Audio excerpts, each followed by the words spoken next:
Hello hi నమస్తే నేను మీ Saritha welcome back to Saritha cooking and vlogs. ఈరోజు రెసిపీ వచ్చేసి గోకరకాయ కర్రీ అండి. దీన్ని గోరుచిక్కుడు కూడా అంటారు.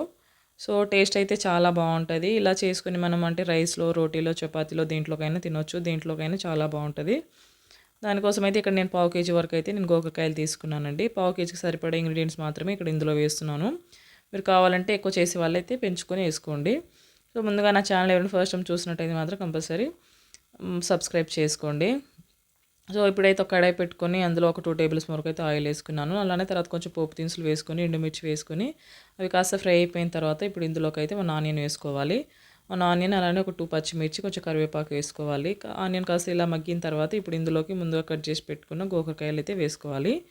ఇలా వేసుకొని అయితే ఒకసారి బాగా కలుపుకోవాలండి. ఈ విధంగా కలుపుకున్న తర్వాత ఒక 10 to 15 మినిట్స్ వరకు అయితే లో ఫ్లేమ్లోనే పెట్టేసి మూత పెట్టేసి మధ్య మధ్యలో అయితే కలుపుతూ ఉండాలి. ఈ విధంగా ఉడికిన తర్వాత అయితే ఒకసారి మళ్ళీ బాగా కలుపుకొని ఇప్పుడు ఇందులోకి అయితే ఒక 1/2 టేబుల్ స్పూన్ వరకు అయితే పసుపు, అలానే 1 టేబుల్ స్పూన్ కారం, ఒక 1/2 టేబుల్ స్పూన్ వరకు అంటే మీ టేస్ట్ తగ్గ అయితే ఉప్పు మాత్రం వేసుకొని ఒకసారి బాగా కలుపుకోవాలి.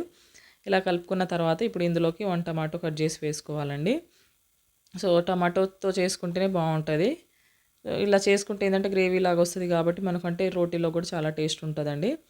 సో టమాటాలు ఒక 5 మినిట్స్ తర్వాత అయితే టమాటా ముక్కలు కూడా మంచిగా ఉడికిపోయిన తర్వాత ఇలా ఒకసారి బాగా కలుపుకొని ఇందులో ఇప్పుడు కొన్ని వాటర్ పోసుకోవాలండి. ఎందుకంటే గోకరకాయలు అంత ఈజీగా ఉడకవు కాబట్టి ఇలా కొంచెం వాటర్ పోసుకుంటే మనకు తొందరగా మంచిగా అంటే ముక్కలు కూడా ఉడికిపోతాయి. సో ఇలా ఉడికిపోయి అంటే వాటర్ మొత్తం ఇంకిపోయి గ్రేవీ అనేది కొంచెం దగ్గరికి అయిన తర్వాత ఇప్పుడు ఇందులోకి ఒక 1/2 టేబుల్ స్పూన్ వరకు ధనియా పౌడర్, అలానే ఒక 1/4 టేబుల్ స్పూన్ అయితే జీలకర్ర పౌడర్ వేసుకోవాలి. ఇలా వేసుకొని ఒకసారి బాగా కలుపుకొని అయితే లాస్ట్లో అయితే కొంచెం కొత్తిమీర వేసేయాలి అంతే. కొత్తిమీర వేసుకోవాలి అంతే అండి. మీరు కావాలంటే కొంచెం కొబ్బరి పొడి అయినా వేసుకోండి, టేస్ట్ చాలా బాగుంటుంది.